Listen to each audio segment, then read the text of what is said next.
Welcome to Dajobnik, the vanguard of truth and insight.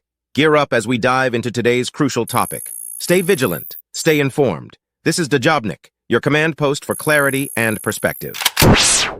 There are, of course, any number of topics that we could be focusing on, but given that we have heard from the IDF about what took place at the Maghazi refugee camp, I wonder if we might focus the majority of our time on that. What is your understanding as to what took place there on Christmas Eve? My understanding is, as a military spokesperson has told Israeli television, an incorrect munition was used in that strike. We, of course, do our best to be targeted and precise and to target the Hamas terrorists and do everything to get civilians out of harm's way. And it appears that in this mistake, in war, a mistake was made, and we are learning lessons. One of those lessons is the importance of getting civilians out of harm's way, and that's why since before the beginning of the ground offensive, we have been urging them to go to the Al-Mawasi zone that we have designated as a humanitarian zone. And we've done that because that's an area in the Gaza Strip where Hamas has not already embedded itself under homes, schools, hospitals. And it's important to note that of the 1,500 terror tunnels that we have found, most of them poke out inside schools, hospitals, and UN facilities. And we think it's tragic that UN agencies, instead of working with us to protect civilians by moving them to the designated safe zone, are funneling them into Hamas strongholds instead. There is no reason for anyone just to keep our focus on Maghazi, if we can. The IDF, speaking to another Israeli broadcaster just ahead of the IDF statement, as you say, said the type of munition did not match the nature of the attack. Can you be specific as to what that means? What munition was used by the IDF jets? I don't know what specific munition we used. When we choose our munitions, we try to adhere very strictly to the international rules of proportionality and distinction and necessity, because this isn't a war against the people of Gaza. It's a war against the monsters who perpetrated the October 7th massacre and have spent every waking day since threatening a repeat of that massacre. In this case, it appears an incorrect munition was used, and we regret the loss of life. We don't want to see more people hurt. That's why we're calling on Hamas to surrender so the war can end immediately. And if Hamas doesn't want to surrender, we want UN agencies to help move civilians into places where they can be safe, instead of sending them into Hamas strongholds and putting them in places where they're in danger. But given that this was a mistake, a fatal mistake involving dozens of civilians, people that even the IDF in its statement have made clear were not combatants, they weren't being targeted, why an expression of regret from Israel rather than an apology?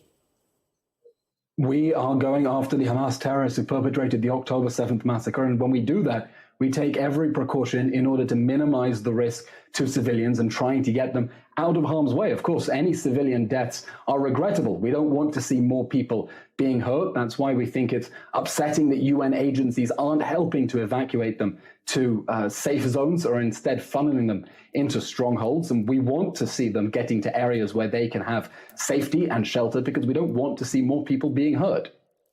Would you apologise if, as the IDF is obviously doing at the moment, conducting its own investigations, this was a mistake of epic proportions, one which involved the killing of a number of civilians and which, prima facie, could be a war crime?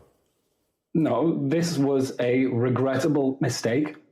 This should not have happened. The choice of munition was incorrect. And when we are dealing with a very complicated war zone, an area that I'll remind you is a unique counter-terrorism challenge that no army in the history of the world has had to deal with, it is inevitable that mistakes will be made. We will not apologize for waging this campaign to bring the Hamas terror regime to justice after October 7th and bring back our hostages. And when civilians are caught in the crossfire because Hamas is operating from inside civilian areas, we think that is regrettable. But in the two statements that we have, the one that was released today and the one on Christmas Eve, IAF fighter jets struck two targets adjacent to which Hamas operatives were located on the 24th of December. 2 days ago, an Israeli army spokesman said, despite the challenges posed by Hamas terrorists operating within these civilian areas, the IDF is committed to international law, including taking feasible steps to minimise harm to civilians. Is it the Israeli position that when such steps are infeasible, as it was in this densely populated area when the wrong munitions were used, that you simply carry on regardless? It is the Israeli position that we adhere strictly to the rules of proportionality, distinction, and necessity under international law. And it's the Israeli position that we want civilians to go to areas where they can be protected. We do not want them inside Hamas strongholds. And we think that UN agencies that are funneling them into Hamas strongholds, instead of cooperating and helping them get to the safe zone, are culpable in the loss of life that could have been avoided if they had cooperated with our plans to get civilians out of harm's way before the ground offensive began. Sure, but Mr. Levy, haven't you just failed the test that you just set up for yourself? As you say, Israel wishes to be committed to the rules, including proportionality. On this occasion, you did not. There are only so many times I can repeat that in wars, mistakes are sometimes made. And when those mistakes are made, then like mature, responsible democracies, we say that mistakes were made, that they were regrettable, that we regret any loss of life because we are trying to do everything we can to minimize civilian casualties, while Hamas has a strategy of maximizing casualties, and we continue to learn lessons and step up our efforts to get civilians out of harm's way. And one of those efforts to get civilians out of harm's way is to pressure the UN agencies on the ground that have been funneling civilians into Hamas strongholds to stop being complicit with Hamas's human shield strategy and to help us protect them by moving them into the areas where Hamas is not already operating. And then there is no reason for anyone to be hurt at all, because they will be moved to areas where Hamas is not already hiding, under their homes, under their schools, under their hospitals, and under their mosques, as we continue to expose every single day. Indeed. Mr. Levy, I am sorry if you feel that I'm labouring the point here, but there is a significant issue around this, because people are making the point that doesn't the incident at the Maghazi camp prove the lie that Israel does all that it can to minimise civilian casualties? And more than that there are countless other incidents that have taken place in Gaza since October the 7th that, when the dust settles, need to be looked at just as closely as this one. To every rule, there is an exception. There was an exception on this case with an incorrect munition that appears to have been used, and we regret the loss of civilian life. And we repeat that we are making extreme lengths to try to keep civilians safe. That's why, for example, we warned people to get out of northern Gaza before the ground offensive began. We could have swooped in while civilians were there, but we wanted to get them out of harm's way. That's why we secured a humanitarian corridor for people to evacuate south while our soldiers were having Hamas firing RPGs at them. That's why we have been operating facilities for Palestinians to tell us if Hamas is holding them as human shields and not letting them get out of the way, and why we continue to urge the international community to stop being complicit with Hamas's human shield strategy and to help civilians get to safety in areas where Hamas cannot hide behind them.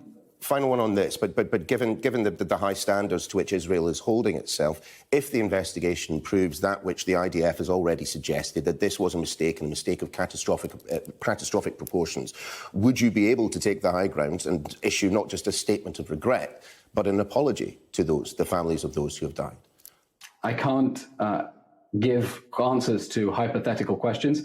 What I can say is we are going to continue to make every effort to minimize civilian casualties, despite the fact that we are facing an enemy that is intentionally trying to maximize them. And I want to explain Hamas's human shield strategy and how sick it is.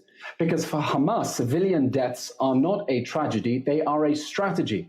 Hamas has said openly that it is willing to sacrifice and martyr its civilians because that generates international sympathy, and that sympathy generates the pressure that they think will force Israel to desist and stop fighting to recover the 129 hostages who are still trapped in the Hamas terror dungeons, and stop fighting to bring to justice the monsters who perpetrated the October 7 massacre and have been threatening to repeat that every day since that horrific day when they butchered, burned, massacred and raped so many Israelis. Indeed. Mr. Levy, I just wonder whether you feel that the tempo of this conflict will continue to increase in the way which it seemingly has over the past few days, or if there is any chance that there will be an end to the violence anytime soon. Well, if Hamas surrenders, the war can end tomorrow, and we think that the only action what would a surrender? How would a surrender look? Because that is a significant point there. What would surrender be? We demand that Hamas lay down its arms, turn over its war criminals for a war crimes tribunal, and release the hostages immediately.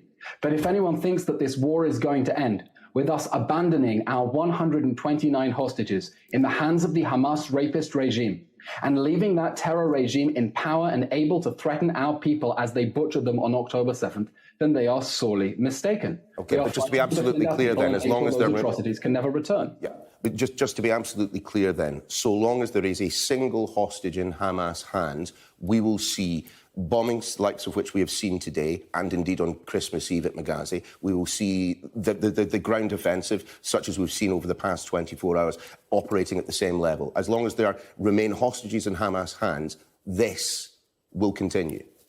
Our campaign, our strategy in this war that Hamas launched against us on October 7th is to destroy Hamas's military and governing capabilities and bring back the hostages.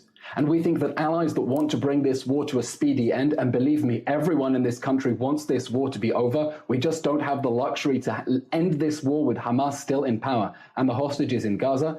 Allies who want this war to be over should be standing by our side as we exercise what President Biden said should be swift, decisive and overwhelming force in order to bring the Hamas terror regime to justice after the atrocities of October 7th and make sure they can never repeat them again. Thanks for watching. If you're eager for more, click right here or dive deeper at www.dajobnik.com. Your insights matter to us, so if there's a topic you're curious about, drop a comment below. Don't forget to like, share, and hit subscribe to stay updated with our latest content. Until next time, stay informed and inspired. This is Dajobnik signing off.